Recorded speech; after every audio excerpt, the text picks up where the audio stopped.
Les phares éventraient de brouillard comme des lames, taillant un couloir de blancheur sur la route étroite qui serpentait le long de la côte californienne.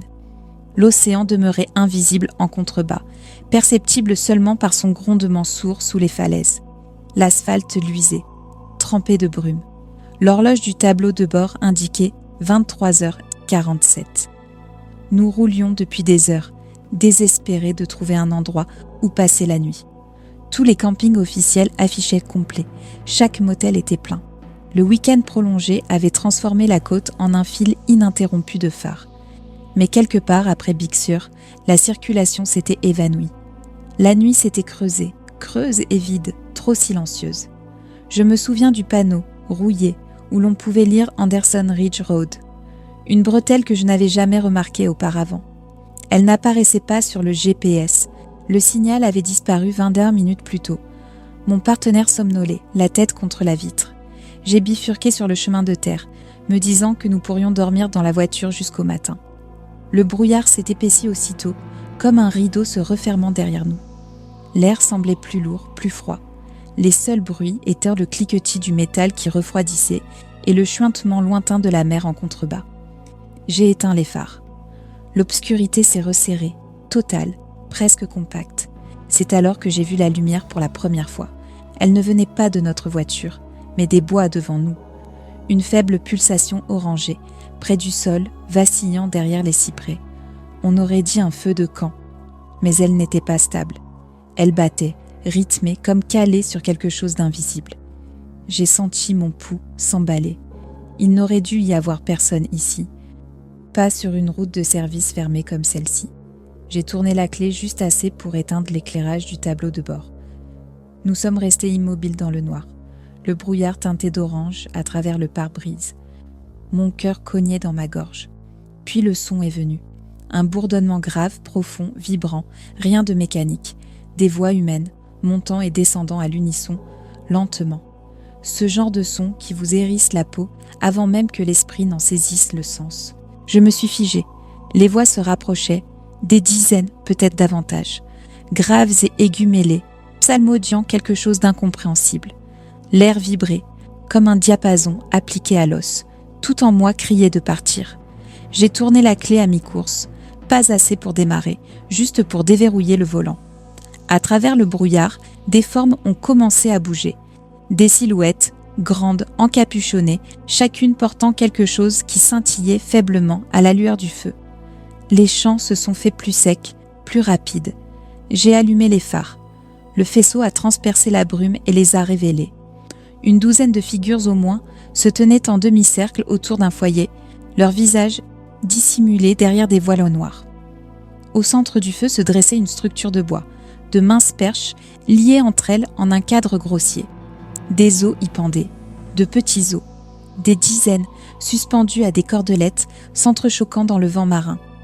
Les figures se sont tournées d'un seul mouvement vers la voiture. J'ai enclenché la marche arrière.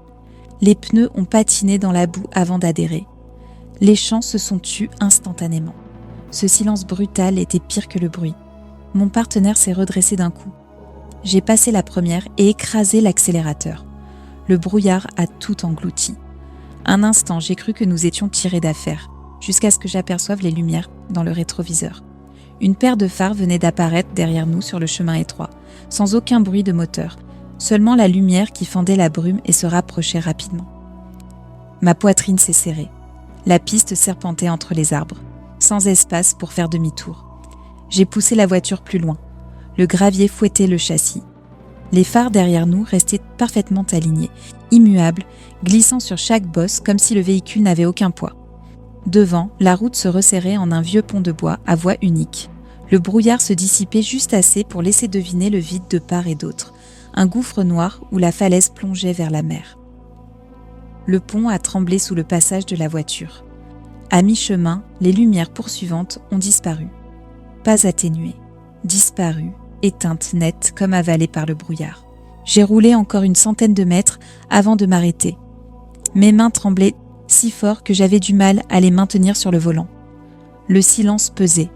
La brume nous enveloppait en lentes vagues glacées. Puis l'odeur nous a atteints. De la fumée, âcre, piquante, mêlée à quelque chose de métallique. J'ai regardé à travers le pare-brise et distingué, juste devant nous, de faibles braises qui tourbillonnaient dans l'air. Un autre feu. J'ai avancé prudemment. Le chemin s'élargissait en une clairière entourée d'arbres. En son centre, les vestiges d'une fondation de pierre, sans doute celle d'un bâtiment effondré. Au milieu brûlait un petit bûcher, et autour du feu, des objets disposés avec une précision troublante, des crânes d'animaux, des pots de peinture, des bougies plantées dans le sable, des symboles gravés dans le sol formant un cercle. Les poils de mes bras se sont dressés. Rien d'ici n'avait l'air abandonné. Tout semblait préparé. En attente, j'ai enclenché la marche arrière, les roues crachant la poussière. Mais les phares derrière nous se sont rallumés, plus proches que jamais. Mon cœur s'est emballé. Les lumières ont foncé. J'ai appuyé à fond et donné un coup de volant à gauche. La voiture a bondi sur une piste non balisée qui descendait brutalement. Les phares ont suivi, si près que je voyais leur éclat se refléter sur la vitre arrière. Impossible de savoir s'il s'agissait d'un seul véhicule ou de plusieurs. Seulement une nappe de lumière dans la brume. Des branches raclaient la carrosserie, tandis que je dévalais la pente. Mon partenaire s'agrippait au tableau de bord, les yeux écarquillés, le souffle court. La piste plongeait trop vite, trop raide. Puis le sol a disparu. La route s'arrêtait au bord de la falaise. J'ai écrasé les freins. La voiture a chassé, s'immobilisant à quelques centimètres du vide. Les phares derrière nous se sont éteints, une fois encore. Aucun bruit, aucun mouvement. Seulement l'océan en contrebas, noir et immense, engloutissant le moindre son. J'ai tenté de reculer, de manœuvrer, mais les roues arrière s'enfonçaient dans une boue molle. Le moteur gémissait. La voiture cahotait sans avancer. J'ai insisté. Les pneus tournèrent dans le vide. Une lumière est apparue devant nous à travers le brouillard. Pas celle d'une voiture. Une lumière portée à la main. Une lanterne, oscillante, puis une autre, puis encore d'autres. Des silhouettes ont émergé de la brume, avançant en silence dans une formation lâche. Des dizaines, peut-être une cinquantaine, encerclant la voiture en un cercle qui se resserrait. La lueur du feu se reflétait sur quelque chose de métallique dans leurs mains. De longues tiges ou des hampes. J'entendais le ressac en contrebas et le battement sourd de mon cœur. Chaque instinct hurlait de ne pas bouger. La figure la plus proche s'est avancée, suffisamment pour que les phares éclairent le bord de son voile. Le visage en dessous était entièrement peint en noir, à l'exception d'un fin trait blanc tiré à hauteur des yeux. La figure a levé une main, paume ouverte. Les chants ont repris, graves, unifiés, montant en puissance. Le sol semblait vibrer avec eux. La boue sous les pneus frémissait. J'ai passé une vitesse et écrasé l'accélérateur. Les pneus ont soudain accroché, projetant la boue en arrière. La voiture s'est arrachée. La figure devant nous n'a pas bougé, n'a pas bronché, même lorsque la voiture a rugi droit sur elle. Au dernier instant, elle s'est écartée. J'ai foncé à travers la foule, les phares découpant les silhouettes. Ils ne nous ont pas poursuivis. Ils se sont seulement tournés d'un même mouvement, nous observant, impassibles derrière la peinture et les voiles. La route remontait et replongeait dans la forêt. Le moteur hurlait tandis que je conduisais à l'aveugle, dans le brouillard et les branches, guidé par l'instinct seul. Enfin, après ce qui m'a semblé une éternité, la terre a laissé place à l'asphalte. Un panneau a jailli dans la lumière. Highway 1, 2 miles. Une fois sur la route, je ne me suis pas arrêtée. J'ai roulé vers le nord jusqu'à ce que le voyant de carburant s'allume, jusqu'à ce que l'aube commence à pâlir le brouillard en argent. Alors seulement, je me suis garée sur une aire de repos près de Carmel et je suis sortie. La voiture était maculée de boue, striée de fines éraflures, des branches coincées dans la calandre. La vitre arrière était souillée d'une trace sombre. Je l'ai essuyée avec un mouchoir. Mon estomac s'est noué. C'était de la cendre. À l'intérieur, l'odeur de fumée persistait faiblement dans les sièges. Sur la banquette arrière reposait quelque chose qui n'y était pas auparavant. Un petit objet enveloppé dans de la toile de jute. Je l'ai fixé, incapable de respirer. J'ai tendu la main et déplié le tissu. À l'intérieur se trouvait un faisceau de bâtonnets blancs, liés par du fil de fer. Des os, minuscules, assemblés en cercle. La cendre sur la vitre, les champs, les silhouettes sur la falaise. Tout s'est percuté dans ma tête comme du bruit blanc. J'ai jeté le paquet dans la première poubelle venue et j'ai roulé jusqu'à la ville la plus proche, refusant de regarder dans les rétroviseurs.